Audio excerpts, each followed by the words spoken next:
Algunos consideran que las celadas son los garbanzos negros de las combinaciones, porque a diferencia de las combinaciones auténticas, si el rival no colabora, no se puede obtener ningún resultado. Para que una jugada sea realmente una celada, debe ser una jugada en cierto modo errónea y que incite al rival a cometer un error aún mucho más grande. Es algo así como una inversión con riesgo.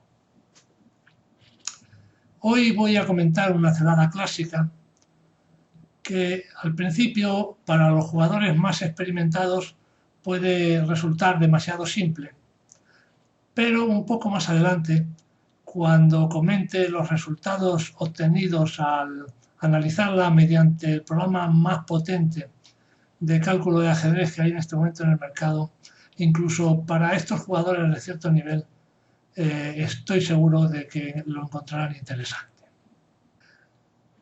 La partida empieza de forma natural, ocupando ambos jugadores el centro con su peón de rey. Las blancas atacan inmediatamente al peón negro con su caballo y estas lo defienden también con el caballo. Las blancas continúan su presión sobre el peón atacado negro, atacando a la única pieza que lo defiende, el caballo. Esta es la archiconocida apertura española o apertura Ruy López. Las negras tienen muchas maneras de solucionar esta situación y una de ellas es desplazar su caballo para atacar precisamente al alfil blanco. Esta variante no es una variante habitual, pero es una variante aceptable, se conoce como la variante BIR de la apertura española. Lo que la enciclopedia de aperturas recomienda en este punto es el cambio de los caballos.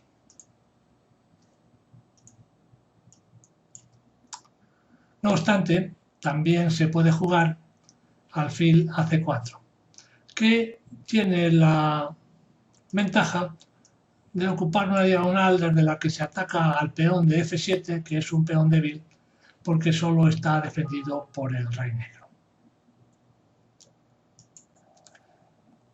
Tras esto, las blancas esperan que las negras defiendan a su peón de E5, que está indefenso.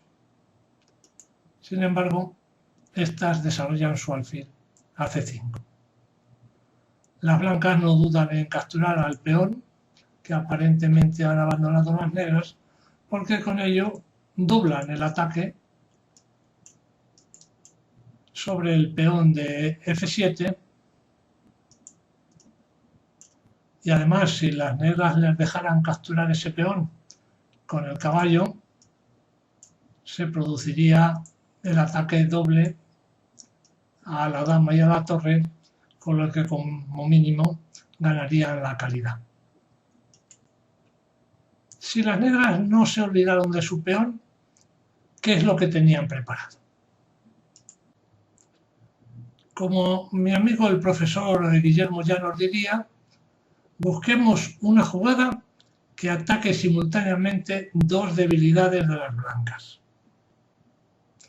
Esta jugada es dama G5, que ataca a la vez al peón de G2 y al caballo de E5. Pero esto no asusta a las blancas. Aunque la dama se ha movido, la captura del peón de F7 con el caballo sigue dando lugar a un ataque doble a la dama y a la torre. Pero la realidad es que tras esta captura las blancas ya no tienen salvación. La dama captura en G2 y está amenazando mate con dama por torre, ya que el caballo está obstruyendo la salida del rey por E2. La torre blanca busca cobijo al lado del rey, pero continúa el asedio de la dama negra. Ahora a las blancas solo les quedan dos jugadas.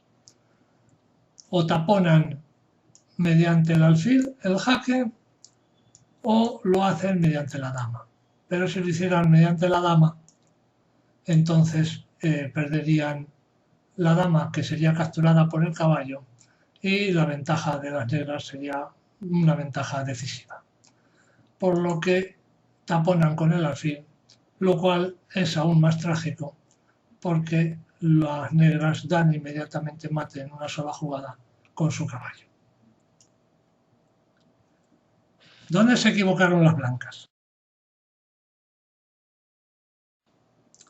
Los libros de celadas que yo he consultado dicen que tomar el peón de 5, que las negras dejaron alevosamente indefenso, es un error decisivo, ya que después de dama G5, aunque las blancas tomaran el peón con el alfil y no con el caballo, la situación no cambiaría. Pueden mover su rey a E7 y tarde o temprano una de las dos piezas blancas, el alfil o el caballo, caerán. Sin embargo, los programas de ajedrez no están totalmente de acuerdo con estas afirmaciones.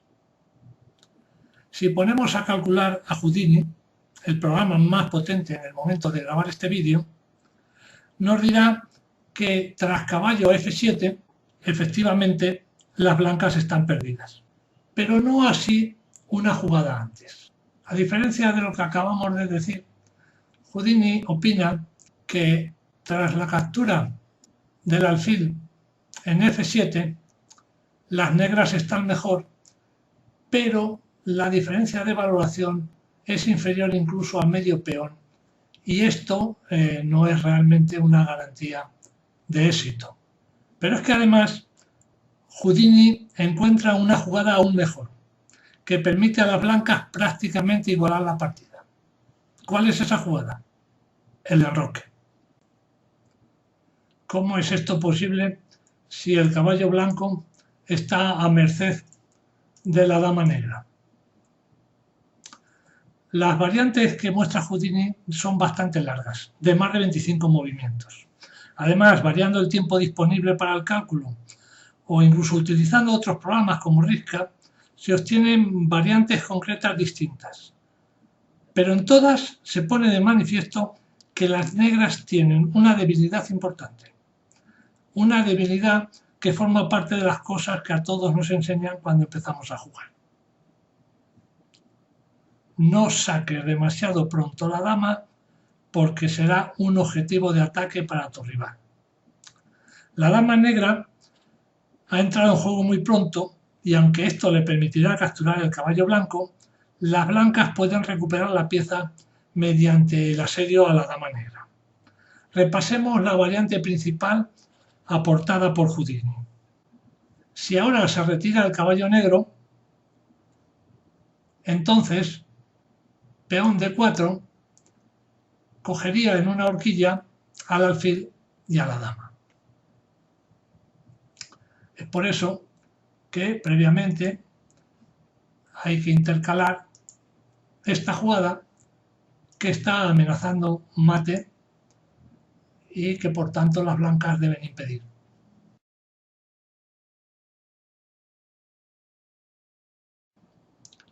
La captura del peón E4 con la dama abre la columna de su rey que está al descubierto, lo que permitirá a la larga a las blancas recuperar el caballo de E6.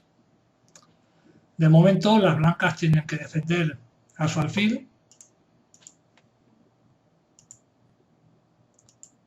pero ahora es el momento de ir a por el caballo. Si la dama no hubiera capturado el peón de 4, no son muchos los sitios que tiene a dónde ir y los módulos de cálculo dicen que es irremediable que tarde o temprano los peones blancos consigan mediante una horquilla recuperar una pieza, ya sea el alfil de D6 o el caballo de E5. Espero que este vídeo haya resultado interesante y por hoy ya no me queda más que despedirme hasta la próxima ocasión. Un saludo.